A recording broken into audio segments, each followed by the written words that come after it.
Greetings and welcome back. Now, it's been a little bit of time since I've been able to get an update in a playthrough for Sengoku Dynasty, and I was really excited this morning as I was going to wrap up some things and I saw that the Kaizen update came out. So this episode's going to feel a little weird in the sense that you're going to see this and then you're going to see the past things that I did. And I'm going to wrap up our Seaside and Riverside Village, and then I want to start another one fresh.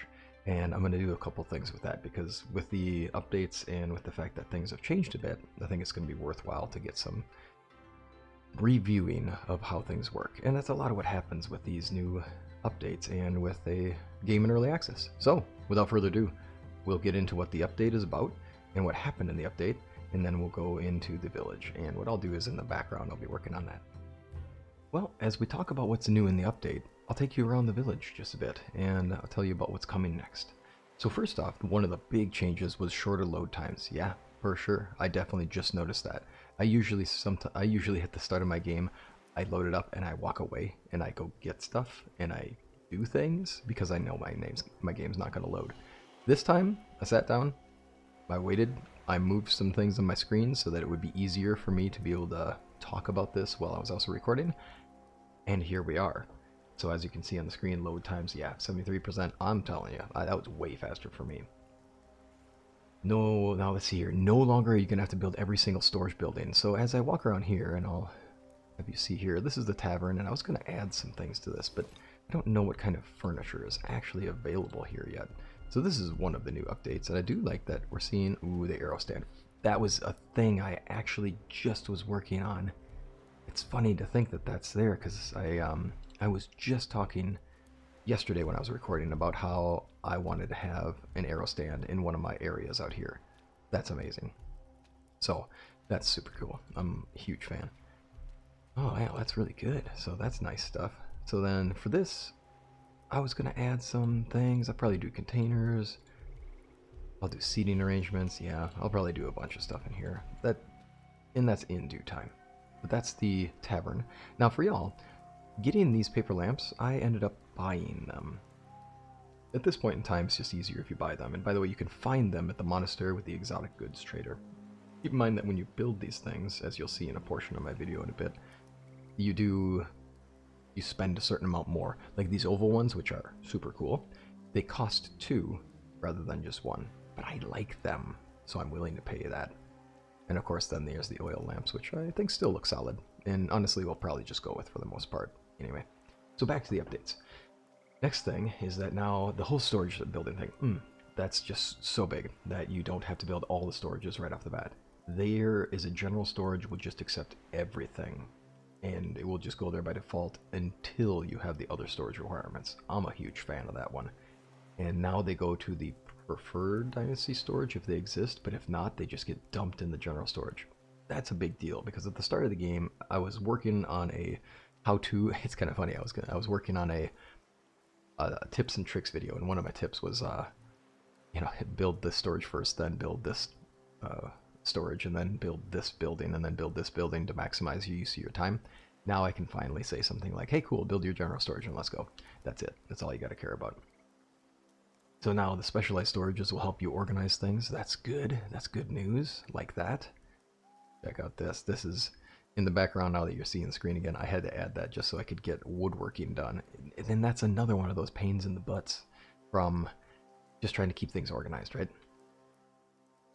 So now there is a new consumption priority tab. Needs. That's going to be so good. Look at how they've changed the organization here. I'm happy with this. Before you could see what was going on. And I know it was great. Thanks for the comments on this. People pointed out the whole luxury thing. It was... Oh, look at that. Yeah. These are all considered luxuries. That's really good. Paper lamps, ice. I'm going to take care of all of my things. And then it allows you to consume them. Dude. Yes, indeed. Now I can prioritize what I want to have. And you can see what it gives you. That's really a big deal. That makes me really happy, because now I can track what's doing the best for what I'm doing. Meals, this will tell me what gives me the best output for my meals, or what gives me the lowest output for my meals. That's a huge deal. Fat doesn't count. Oh, I don't have fat, that's the trick. So that's awesome. I'm happy about that one. And you can see that vegetables on their own are just not helping at all. And that's good because you should have to do something with it, right? That's the point of having the meals. You're not just going to throw these random things at your people, although technically I guess it would work, but no good. Anyway, so with that, I love that. And I do like the fact that now we have some other things. And there's new jobs where you can have a person become a guard and then give a rating for something, security, aka, and that job, which, oh my goodness, do we have more than enough people to do jobs? That job will now take care of needs, which makes sense for things like security, and I'm guessing that will eventually show up for perhaps maintenance or perhaps even spirituality. I'm guessing that that'll be a thing. Let's see here. Then they use these goods to do things. You can assign them to things. That's awesome. And now there's the warning system. Huge fan of that. You can see up here I already have something going on in my warning setup. I'm still getting familiar with what those mean. But I think it's easy to find out now, right? Right there. All I do is click on population. I see they don't have a tool because we must have broken down our simple pickaxes already. Or I just forgot to put things in the inventory. That's probably the better part of it. That's probably the one that really happened. And then it'll also tell you if you left somebody homeless or there's no storage access or it's the wrong season to build or to do something. So let's see here. They do say that they're going to have more warnings coming up soon, as you see. And they've improved the balance of this so that now the in-game economy makes more sense. So I want to see how that works. I actually factually want to see how that works because I already did a fun thing about breaking the economy with seashells. So I'm going to try that again, though. Let's see here. Sustaining villager needs are easier. Thank goodness for that because that was a real mess before. I enjoyed having no consequences because of how much of a mess it was. But it's early access. I get it, right? Like, we know that they're working on it. And this is what we're seeing here is that they're actually on it and doing a great job with it. And then some recipes, including meals and machines, are cheaper and more flexible. Thank goodness, because the early game was hard for that. Farming's unlocked earlier. Thank goodness. That was a big deal. And then farming plots, growth speeds have been added to custom settings so you can speed it up. Awesome. So that if we do the work ourselves, we can actually rush through it, and that would be kind of nice. You will find at some point, I gotta do a video on that. You can do a ton of work with just your character doing farming in the morning and then walking away and then just going periodically. Looks like they did a number of optimizations and a lot of other things, and there's all icons now have the dark version. That's handy. I appreciate that because I wouldn't mind doing that. And you can now provide tools to production slots directly from your inventory. Boom. Alrighty. And then stacking, they did some fixing on stackings, they did some fixing on things. So that's huge, and I really love it, and this is really exciting for me. So what's going to end up happening now is I'm going to have you just see some of the things I did before. I wanted to make sure I got this video out about the update, because it's, I mean, like I said, I'm super excited about that. And you're just going to see a tour of the village and what I completed and what was done. And then that's going to be the end of Seaside and Riverside, I believe. I want to start fresh and I want to get a new beginning again because I want to actually factually engage with the new changes with y'all. That's what I want to do. And I want to show me figuring it out with you and us figuring it out together as we do a new playthrough and make some sense out of things. I also feel like I have exhausted everything I wanted to do in this playthrough other than just adding decorations here and there. So with that, enjoy the rest of the video, and thanks for your patience and waiting for this one. And the next video is going to be me doing a start fresh and looking at how to do the best beginning you can for this, and from there launching it into our new village. Greetings and welcome to the finalization of this particular playthrough. Now, it's not completed, and it's not all the decorations that I would have placed in a normal playthrough, but I do want to make sure that we get from here and trying out some of the new things. So here is the tour of New Sasogi, at least as we're going to leave it. We have the lighting around, we have a village that has been fleshed out to some degree. I think it could have been more, but of course, we can start a new one, and a lot of what's going to go on in the new development is just see what they've done. I've added a shrine to Inari here. I'm hoping in the future that there's some more things you can add for decorations, given that I would like to have some rocks surrounding it, maybe chiseled stone surrounding it.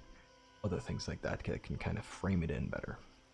And let's see here, as we go, let's go to Riverside, and then we'll finish up with Seaside, as you've already seen most of Seaside from the rest of the playthrough. So we have our area here.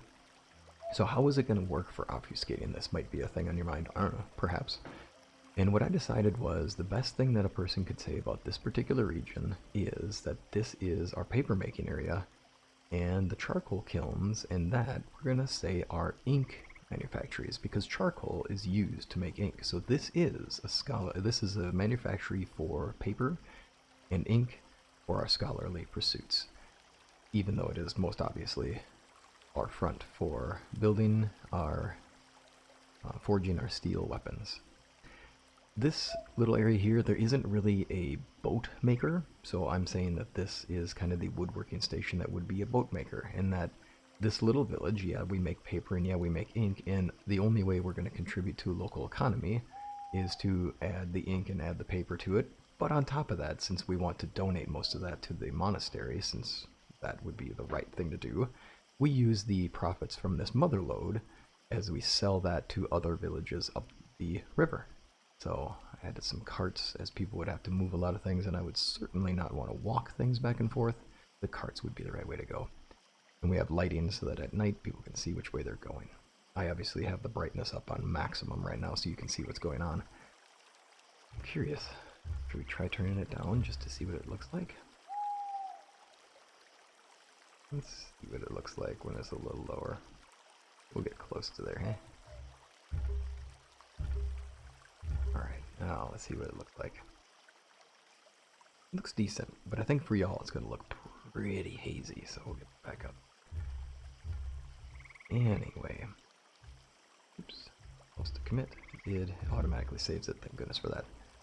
Alright, and then of course we have the training area here. There will be no lighting in this area because there doesn't need to be any suspicion or eyes looking into here. When training happens here, it happens during the day, and it happens when there's full knowledge of what's going on. You can see the bamboo. Ah, nice. Look at that. Bamboo framed in nicely here. So our bamboo is definitely creating a good visual screen for us. You can see some are small, some are large. I would like to frame the rest of this in. That would be what I would do to finish this out. Some boars, because we obviously have boars spawning in this area. My goodness, do we have boars spawning in this area. I never did finish the market area, so you're going to notice that this is a little incomplete. I struggled a bit with trying to figure out what a market stall would look like here, and whether that would have even been a thing at the time, so that is something that I will have in the back of my mind as we go into the next village. And then, of course, this is the tavern, the village, and the shrine to Yuzu, but it's meant to be Ryujin, but can't make it yet, so it's what it is. With that, this puts a close on our village, this puts a close on what was being worked on here, and I look forward to seeing you in the next chapter. Thanks for joining me as per usual, and I look forward to working with y'all on the new playthrough and the new changes. Take care.